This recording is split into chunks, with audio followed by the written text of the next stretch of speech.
जय हिंद future officers, hope you all are doing well. Welcome to UC academy. जैसे कि आपको पता है, सिर्फ आपके पास अब 2 वीक बच गए हैं सीएपीएफ एग्ज़ाम के लिए, और ये 2 वीक ये डिसाइड करेगा कि आप इस बैटल फील्ड में विथ फ्लाइंग कलर विन करते हो या फिर से आप एक एस्पिरेंट बन के रह जाते हो। तो ये 2 वीक आपके लिए most important and crucial week है। जैसे कि आपको पता है कि आपकी एग्ज़ाम 3 अगस्त 2025 को शेड्यूल्ड है, और ये एग्ज़ाम के लिए बस ये 14 डेज बचे हुए हैं। तो इस 14 डेज में आपको क्या करना है वो मैं अभी आपको कुछ ही देर के अंदर बताने वाला हूँ। आपको पता है कि आपकी 2 पेपर होती है, पेपर 1 एंड पेपर 2। पेपर 1 जो है ये ऑब्जेक्टिव पेपर है, that means multiple choice question इसमें पूछा जाता है। वहीं जो पेपर 2 है ये डिस्क्रिप्टिव पेपर है। अब आपके माइंड में आएगा कि ये सब बातें तो मुझे पता है, ऐसे बहुत बच्चे होंगे जिन्हें शायद ये भी नहीं पता होगा और मे भी वो एग्ज़ाम देना चाहते होंगे। तो उनके लिए ये जो 2 वीक है, या आपके लिए भी, अगर आप 2 वीक अगर आपने पिछले 1 साल से पढ़ रखा है तो ये 2 वीक बस आपको रिवाइज करना है। कुछ भी नया नहीं टच करना है, कुछ भी नया नहीं पढ़ना है, सिर्फ और सिर्फ आपको रिवाइज करना है। वो रिवाइज कैसे करना है वो मैं अभी आपको बताने वाला हूँ। So let us proceed further. आप देखोगे कि सबसे पहले कुछ एग्ज़ाम पैटर्न की बात करते हैं कि ये एग्ज़ाम पैटर्न में है क्या। ठीक है, बहुत सारे ऐसे बच्चे होते हैं जो कोई टॉपिक मिस कर देते हैं, लेकिन आपको वो टॉपिक भी डील करना है।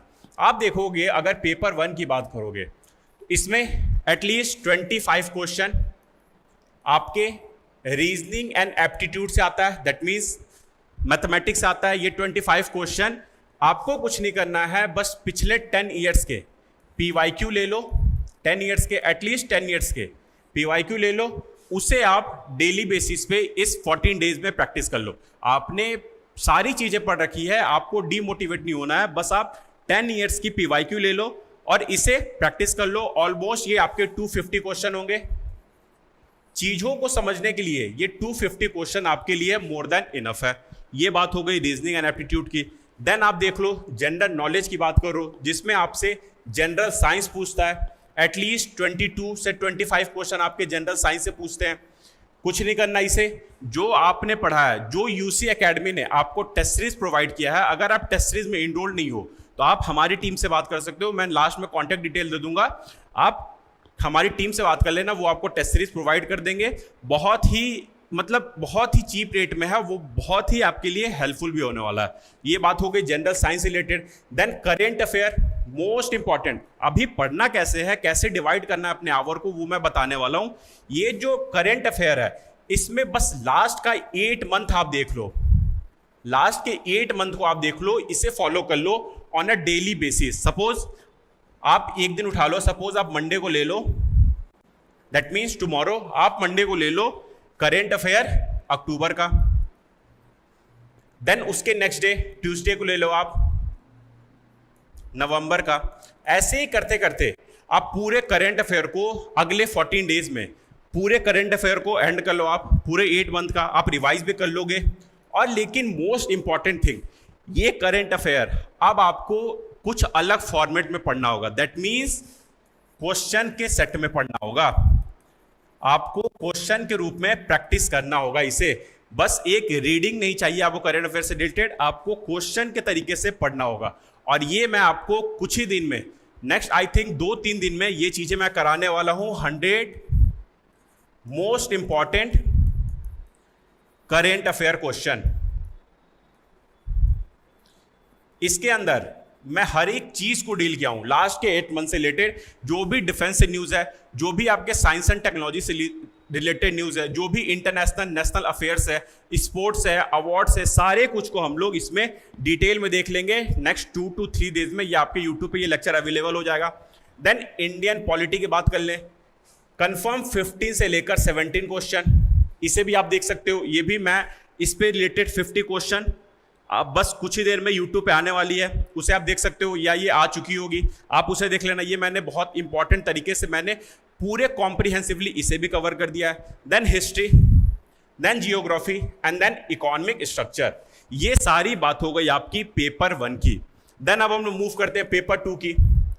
पेपर 2 में 80 मार्क्स का सिर्फ ए से राइटिंग आता है 20x4।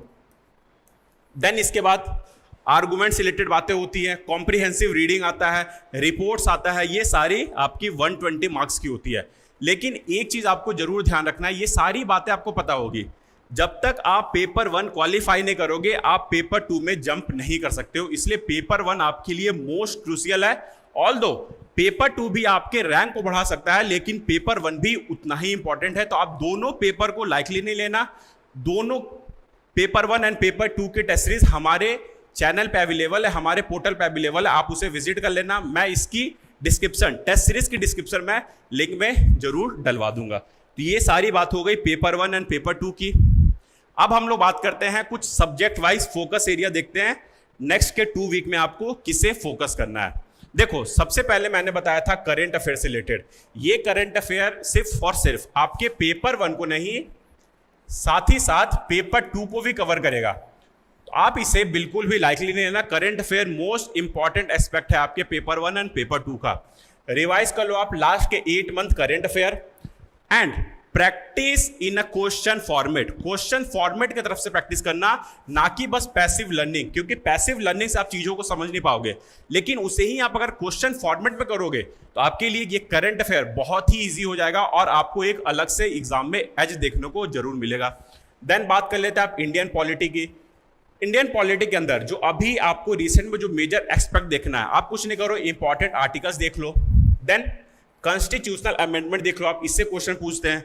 Important supreme court judgement देख लो, सुप्रीम कोर्ट की इंपॉर्टेंट आप जजमेंट देख सकते हो। देन कुछ constitutional and non constitutional body से रिलेटेड आप फंक्शनैलिटीज देख सकते हो। कुछ पार्लियामेंट के बारे में देख लेना एंड कुछ स्टेट लेजिस्लेचर के बारे में देख लेना। तो अगर आप इतना देख लोगे तो एटलीस्ट आपका इंडियन पॉलिटी ब्रीफली कवर हो जाएगा। बाकी सारी चीजें आपने पढ़ रखी होगी, लेकिन जो नेक्स्ट का 14 डेज है उसके अंदर जो देखना है वो मैं आपसे बताना शेयर चीजें कर रहा हूं। देन आप बात कर लो कुछ ज्योग्राफी एंड आपकी इकोनॉमी से रिलेटेड बातें। देखो, ज्योग्राफी एंड इकोनॉमी से रिलेटेड बातें जो मैं कर रहा हूं, पहले ज्योग्राफी एंड इकोनॉमी का उतना ज्यादा इंपॉर्टेंस नहीं था, लेकिन over the period of time जैसे जैसे क्लाइमेट चेंजेस आपको देखने को मिल रहे हैं, इनकी अलग से एक इंपॉर्टेंस क्रिएट होते जा रहा है अपने यूपीएससी के पेपर में, सीएपीएफ के पेपर में। अब ऑलमोस्ट ज्योग्राफी से 12 से 13 क्वेश्चन आता है, तो ये आपको कट ऑफ करने के लिए मोर देन इनफ है। देन इकोनॉमी की बात कर लो, सेम। अब आपको नेक्स्ट के 14 डेज में क्या करना है, सिर्फ आप मैपिंग पे फोकस कर लो, वर्ल्ड एंड इंडिया की मैपिंग रिवाइज कर लो आप। इससे रिलेटेड आपने climatology, geomorphology, oceanography, Indian geography सारा कुछ कवर कर लिया होगा। बस आप अब नेक्स्ट टाइम में लास्ट मिनट पे आप ये मैपिंग की प्रैक्टिस कर लो, वर्ल्ड एंड इंडिया की मैपिंग देख लो आप। इकोनॉमिक रिवाइज कर लो, माइक्रो इकोनॉमिक्स टर्म जैसे कर्व से रिलेटेड बात, फिलिप्स कर्व, लॉरेंस कर्व, ये सब जो कर्व से रिलेटेड बातें हैं इनको जरूर देख लेना आप। देन कुछ मैक्रो इकोनॉमी देख लेना, जीडीपी से रिलेटेड बातें देख लेना, मनी एंड बैंकिंग से रिलेटेड बातें देख लेना। And most important, budget and economic survey of इस ईयर। इस ईयर का जो बजट एंड इकोनॉमिक सर्वे है उसे आप बिल्कुल भी मिस नहीं करना। एटलीस्ट आप 5 to 6 क्वेश्चन इससे आप एक्सपेक्ट कर सकते हो इस साल में। तो ये आप जरूर फॉलो कर लेना। आप जहां से भी देख रहे हो, हमारी टीम भी करवाई होंगी, आप इसे जरूर देख लेना। बजट एंड इकोनॉमिक सर्वे छोटे छोटे वीडियोस होंगे, आप इसे फॉलो कर लेना। आपको देखना जब एग्जाम में बैठोगे तो आप ये चीज जरूर सोचोगे कि हाँ जी, रोहन सर ने मुझे बताया था कि इकोनॉमिक एंड बजट सर्वे देखना है, एंड उसकी एक इंपॉर्टेंस इस पेपर में दिख रही है। अब नेक्स्ट बात करते हैं, ये हो गई करंट अफेयर्स रिलेटेड बात, Indian politics, geography and economy. Then history से रिलेटेड बात। हिस्ट्री में एंशिएंट एंड मिडाइवल तो आपने पढ़ा होगा। सबसे इंपॉर्टेंट जो होता है वो होता है आपका मॉडर्न हिस्ट्री। मॉडर्न हिस्ट्री में भी आप जो इंडियन फ्रीडम स्ट्रगल से रिलेटेड बातें हैं, दैट मीन्स पोस्ट 1900, इसे आप इंपॉर्टेंट लगा के, स्टार मार्क लगा के जरूर कवर कर लेना। ये आपके लिए मोस्ट इंपॉर्टेंट होगा। मॉडर्न हिस्ट्री में पोस्ट 1900 आपके लिए मेजर, मतलब एक बहुत ही इंपॉर्टेंट एस्पेक्ट है आपके मॉडर्न हिस्ट्री का। साथ ही कुछ क्वेश्चन प्रैक्टिस कर लेना आप अपने एंशिएंट से, मिडाइवल से, ये कुछ पीवाईक्यू से रिलेटेड ही बस क्वेश्चन प्रैक्टिस कर लेना, लेकिन मॉडर्न हिस्ट्री को आप ब्रीफली जरूर कवर कर लेना। देन अब देख लो आप जनरल साइंस से रिलेटेड बातें। जनरल साइंस कुछ नहीं है, ये जनरल साइंस बेसिकली आपके एनसीईआरटी है। यहां जनरल साइंस है, साइंस एंड टेक्नोलॉजी नहीं है, जनरल साइंस। दैट मीन्स जो आपकी डेली लाइफ से रिलेटेड साइंस है बस वही आपके जनरल साइंस के अंदर है। एनसीईआरटी आपने पढ़ रखा होगा, सारी चीजों को आपने मार्क कर रखा होगा, बस उसे आप लास्ट टाइम पे रिवाइज कर लेना, पीवाईक्यू प्रैक्टिस कर लेना, हमारी जो टेस्ट सीरीज में साइंस के क्वेश्चन है उसे आप प्रैक्टिस कर लेना। This is more than enough for paper 1 and paper 2 के बारे में सिर्फ और सिर्फ करेंट अफेयर ही आपको ध्यान देखना है। जो भी टीम ने मेरी करवाई है अलग से 10 टेस्ट, ऑलमोस्ट 10 टेस्ट सीरीज है जो सिर्फ और सिर्फ पेपर 2 पे बेस्ड है, इसे आप जरूर फॉलो कर सकते हो। ये आपके लिए मोस्ट इंपॉर्टेंट है, मोस्ट आई मीन टू से मोस्ट मीन्स मोस्ट। इससे अगर आप इतना ही कर लोगे आपके लिए ये पेपर क्वालिफाई करना बहुत ही ईजी हो जाएगा। पूरे डायनामिक वे में हमने इस पेपर को तैयार किया है, पेपर 2 को, आप इसे जरूर परचेस कर लेना, इसकी लिंक आपको डिस्क्रिप्शन में मिल जाएगी हमारी। देन हम आगे कुछ और बात कर लेते हैं। अब बात करते हैं कि इस नेक्स्ट के जो 14 डेज है, 13 to 14 डेज है, इसमें आपने शेड्यूल कैसे बनाया। देखो ये मिनिमम है, ये जो मैं 8 आवर की, मैं अगर इस 8 आवर की बात करूं तो ये जो 8 आवर है ये मिनिमम 8 आवर है, इसे आप मैक्सिमम नहीं समझना, ये मिनिमम 8 आवर है जो बच्चे इतना तो एटलीस्ट इस 14 डेज में आपको फॉलो करना ही होगा। अब इस 14 डेज में आप मॉर्निंग की एक रूटीन बना लो। देखो ये बस एक सैंपल है, इसे आप फॉलो कर रहे हो तो वेल एंड गुड, अगर नहीं कर रहे हो तो आप अपने अकॉर्डिंग एक शेड्यूल बना सकते हो। सबसे पहले मॉर्निंग में आप 6 to 9 आपको स्टडी करना है। इसमें आप सबसे पहले करंट अफेयर पढ़ो। क्यों? क्योंकि करंट अफेयर जो मॉर्निंग का समय होता है उसमें आप चीजों को जल्दी एक्टिव रिकॉलिंग कर पाते हो। उस समय अगर आप करंट अफेयर पढ़ोगे तो आप भूलोगे नहीं, इसलिए 6 to 9 में सबसे पहले आप करंट अफेयर पढ़ो। देन उसी में आप इंडियन पॉलिटी को रिवाइज कर लो, अपने कुछ शॉर्ट नोट्स वगैरह अगर आपने बनाया है उसे आप रिवाइज कर लो, और साथ ही साथ डेली बेसिस पे आपको एक मॉक टेस्ट मॉर्निंग में देना ही होगा। आपको अब कुछ भी नया नहीं पढ़ना है, एग्जाम से पहले कुछ भी नया नहीं पढ़ना है, सिर्फ और सिर्फ revise and mock test at least morning में एक, और एक आफ्टरनून या इवनिंग में, एक आफ्टरनून में या इवनिंग में। That means at least 2 mock test per day. आपको मॉक टेस्ट आपके एनर्जी को बूस्ट करेगा, आपको ये बताएगा कि आप गलती कहां कर रहे हो, आपको कहां किस डायरेक्शन में सोचना है, बस यही ये काम करता है आपका mock test. At least 2 mock test, and उस मॉक टेस्ट का एनालिसिस भी उतना ही इंपॉर्टेंट है, तो आप ये मॉक टेस्ट जरूर करना। साथ ही साथ मॉर्निंग में इंडियन पॉलिटी को एंड करेंट अफेयर को जरूर प्रैक्टिस करना। देन अब आती है सेकंड आपकी mid day 11 AM to 1 PM। इसे आप देख लो, ये आपके ऊपर है, ये 2 घंटा आपको एनी हाउ पढ़ना है। इसमें आप हिस्ट्री को रिवाइज कर लो, ज्योग्राफी को रिवाइज कर लो, जो भी कॉन्सेप्चुअल पार्ट है, क्लाइमेटोलॉजी देख लो, पूरे इंडियन ज्योग्राफी को एक दिन के अंदर कंप्लीट कर लो, पूरे ज्योग्राफी के सेक्शन को देख लो। एनसीईआरटी से आप जनरल साइंस को रिवाइज कर लो। देन इकोनॉमिक्स से बजट एंड जो भी इकोनॉमी से रिलेटेड बातें हैं वो सभी आप देख सकते हो। मैपिंग आप देख सकते हो, इंडियन वर्ल्ड की मैपिंग। ये 2 घंटे के अंदर एनी हाउ आपको टारगेट बनाना है स्टॉप वॉच लगा के 120 मिनट का, और क्विकली कवर करना। आपने सारी चीजें पढ़ रखी है, आपको बस परेशान होने की जरूरत नहीं है, किसी भी तरह का कोई डाउट में आपको नहीं रहना है, बस आपको पढ़ते रहना, दैट्स इट। देन अब आती है इवनिंग की बात, 4 PM to 6 PM। ये बस एक सैंपल है, इसे आप थोड़े से मॉडिफाई अपने अकॉर्डिंग कर सकते हो। इसमें आपको economy and practice, logical reasoning, ये सारी चीजें भी आपको प्रैक्टिस करनी है, मैथ रीजनिंग की प्रैक्टिस करनी है। देन नाइट में आपको क्या करना है, ये बस मैंने 1 आवर लिखा है, इसे आप एटलीस्ट 3 आवर कर लेना। इसमें आपको एसे से रिलेटेड बातें करनी है, आर्गूमेंट से रिलेटेड चीजें देखनी है, एंड देन रिपोर्ट से रिलेटेड चीजें पढ़नी नहीं है, आपको बेसिकली प्रैक्टिस करनी है। आप मॉक टेस्ट से कर लो या कहीं से भी आप डाउनलोड करें, क्वेश्चन को प्रैक्टिस करो करंट बेसिस पे, ये आपके लिए मोस्ट इंपॉर्टेंट एस्पेक्ट होगा। कॉम्प्रिहेंसिव कर लो, प्रिसाइज राइटिंग कर लो, ये सारे चीज को आपको एनी हाउ कंप्लीट करना है नेक्स्ट के 14 डेज में। बिल्कुल भी स्ट्रेस नहीं लेना, बस आपको पढ़ते रहना। आपने सारी चीजें पढ़ रखी है, ये बस एक सैंपल है जो आपके सामने मैंने रिप्रेजेंट किया है। तो ठीक है, ये हो गई आपकी डेली शेड्यूल से रिलेटेड बातें। अब आगे कुछ और बात कर लेते हैं हम लोग। देखो सबसे मोस्ट इंपॉर्टेंट जो आपके लिए होता है वो होता है एग्जाम से पहले, that is mock test and practice in the form of MCQ, not in the form of just reading a page of the book. इसे आप एमसीक्यू के फॉर्म में प्रैक्टिस कर लो। अब वो कैसे कर सकते हो आप पीवाईक्यू कर लो, आप कहीं से भी 200-300 क्वेश्चन उठा लो, आप पॉलिटिक उठा लो, आप इकोनॉमिक उठा लो, आप ज्योग्राफी उठा लो, देन उसे आप बस प्रैक्टिस करते रहो। जहां कुछ नया आपको सीखने को मिल रहा है उसे सिंपली आप हाईलाइट कर सकते हो। देन मॉक टेस्ट तो mandatory, at least 2 mock test per day. इससे आप एटलीस्ट ये नेक्स्ट के जो आपके 13-14 डेज हैं इसमें एटलीस्ट 10 आपको मॉक टेस्ट तो पेपर 1 का लिखना ही चाहिए, एंड सेम 10 आपको पेपर 2 का भी। मतलब ये दोनों टेस्ट सीरीज आपको एनी हाउ ये नेक्स्ट के 14 डेज में 2 वीक में ये दोनों चीजें आपको कंप्लीट करनी है।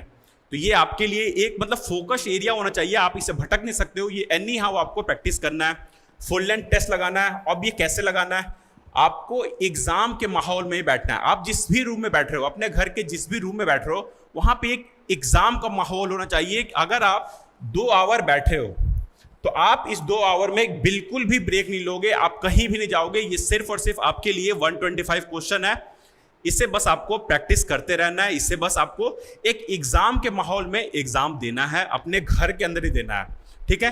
एटलीस्ट आपको ये सारी चीजें आप देख लेना, आपको इतना टेस्ट जरूर लगाना है। देन टारगेटेड प्रैक्टिस करना है, जो मैंने आपको बताया था कि टारगेट रखो। अगर आप सोच रहे हो आज ट्यूसडे, सपोज कर लो कि आप ट्यूसडे, आज है आपका 25 ऑफ आप जुलाई ले लो या 22 ऑफ जुलाई ले लो। आप ये टारगेट बनाओ कि मुझे ज्योग्राफी के फिजिकल ज्योग्राफी एनी हाउ इस 2 घंटे के अंदर कंप्लीट करना है। तो करना है, दैट मीन्स करना है। किसी भी तरह का कोई भी एक्सक्यूज आपके लिए नहीं है। आपको ये any how by any cost आपको ये सारी चीजें कंप्लीट होनी चाहिए, क्योंकि अगर आप टारगेट सेट नहीं करोगे तो आप गलत रास्ते भटक जाओगे, आप फिर से एक एस्पिरेंट ही बन के रह जाओगे, आप एक फ्लाइंग कलर के साथ एक विनर नहीं बनोगे। आपको मैं भी कॉन्ग्रेचुलेशन नहीं बोल पाऊंगा। तो अगर आप चाहते हो कि हमारी टीम आपको कॉन्ग्रेचुलेशन बोले तो आपको ये चीजें जरूर फॉलो करने पड़ेगी। एक टारगेट बेस्ड स्टडी आपको करना होगा। देन साथ ही साथ जो मैंने आपको बताया था कि जो आप टेस्ट सीरीज दे रहे हो उससे आप एनालिसिस जरूर करो। आप उसमें देखो कि कहां आप लैक कर रहे हो, आपको किस किस जगह पे मतलब इंप्रूवमेंट की जरूरत है, तो आप उसे इन्हांस कर सकते हो। Am I audible, am I clear to all of you? तो ये सारी बातें हैं, इनको आप जरूर फॉलो करना। And last and most important tip, अपने नींद को खराब नहीं करना है। फिजिकल प्रिपरेशन आपको हमेशा रखना है, क्योंकि आप एक सीएपीएफ के एग्जाम को दे रहे हो जिसमें फिजिकल स्ट्रेंथ बहुत ज्यादा मैंडेटरी है। तो अपने स्लीप साइकिल को बिल्कुल भी डिस्ट्रॉय नहीं करना।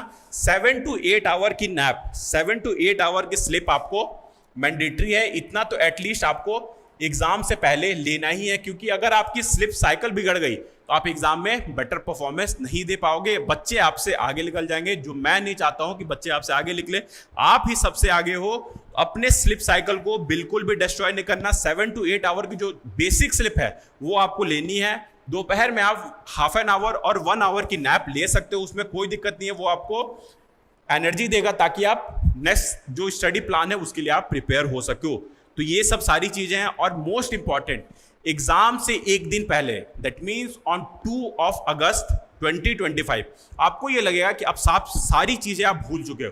कोई बात नहीं, आप भूल गए हो, सबके साथ ही ऐसा होता है। आपको घबराने की जरूरत नहीं है, आपने पढ़ रखी है, अपने ऊपर डाउट नहीं करना।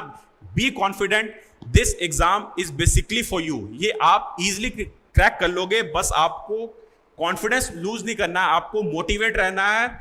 आपको हमारी टीम से अगर कोई भी डाउट है, आप हमारी टीम से जरूर बात कर सकते हो। अगर आप स्ट्रेस में हो, हमारी टीम से बात करना, हमारी टीम आपको सही रास्ता जरूर दिखाएगी। साथ ही साथ ये सारी बातें हो गई एग्जाम से ओरिएंटेड। मैं बस आपसे कहूंगा कि अगर आप टेस्ट सीरीज रियली में देना चाहते हो, पेपर 1 पेपर 2 का, तो आप हमारी टीम से कॉन्टैक्ट कर सकते हो। हमारी इस पर कॉन्टैक्ट डिटेल भी होगी, लिंक में डिस्क्रिप्शन में हमारी दोनों पेपर की लिंक होगी। आप वहां जाके परचेज भी कर सकते हो, ऑनलाइन ऑफलाइन जैसे भी देना होगा आप दे सकते हो। तो ये सारी बात हो गई आपकी पेपर से रिलेटेड कि आपको अगले 14 डेज में क्या क्या आपके शेड्यूल होने चाहिए, कैसे आपको प्रैक्टिस करना है, कैसे आपको चीजों सिचुएशन से डील करना है। तो दैट्स ऑल फॉर टुडे। अब हम लोग नेक्स्ट मिलते हैं कुछ करंट अफेयर्स रिलेटेड क्वेश्चन के साथ। 100 मैं करंट अफेयर आपके लिए सेट किया हूं, डिफेंस से रिलेटेड अलग, साइंस एंड टेक्नोलॉजी से रिलेटेड अलग, इंटरनेशनल नेशनल न्यूज से रिलेटेड अलग। ये सारी चीजें हम लोग इसी लेक्चर में आगे जैसे जैसे प्रोसीड करेंगे 2025 एग्जाम के लिए सारी चीजों को कंप्लीट करेंगे। So that's all for today. Have a wonderful day. All the best for your upcoming CAPF exam. जय हिंद।